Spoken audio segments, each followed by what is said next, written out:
Sebab bagi saya inilah peluang kepada komuniti untuk memastikan kebersihan yang pertamanya di rumah. Bila rumah kita bersih, kita bawa mai benda-benda ni dan indirectly rumah kita akan jadi bersih. Dan secara tidak langsung, bahawa bila kita bawa barang-barang yang kita boleh kita semula ni, secara tidak langsung dapatlah juga kita dapat menikmati sedikit income. Walaupun kita tak banyak, tetapi cara langsung bagi saya ianya membantu kebersihan persekitaran kita.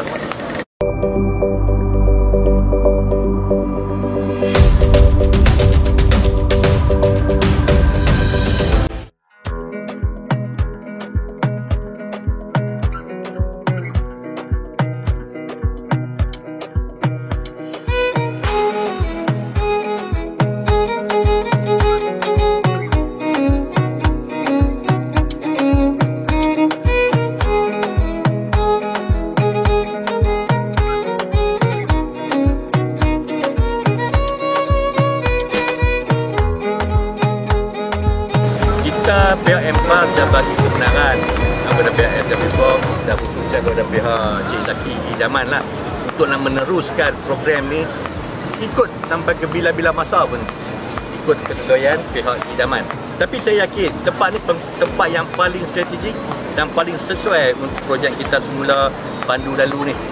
Sebab saya ada nampak di daerah-daerah lain dia taklah sedekat dengan market.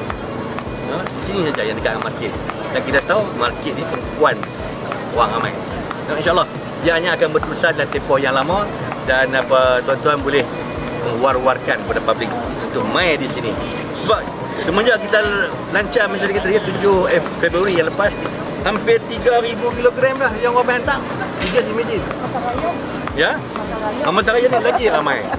Tuan-tuan ni bulan puasa ni, orang makan ramai, rappers banyak, botol banyak, boleh mai sini. Jangan lebih buang kata lah. Itu kita minta lah kepada masyarakat untuk bersama-sama dengan program kita ni. Untuk kita benar-benar yang paling penting sekali bagi saya, bandaraya kita kena berubah. Perubahan dalam bandaraya ni banyak bergantung kepada komuniti yang berada dalam bandaraya ni. Macam saya peringkat pentadbiran pihak SWFORM dengan Idaman hanya facilitate. Tapi yang paling penting sekali komuniti. Komuniti kena bantu kita. Kalau komuniti tak bantu kita, saya rasa agak sukar sikit lah untuk kita nak memastikan ni bandaraya ni bandaraya yang berdaya saing, berdaya huni, bersih dan juga bebas daripada penyakit.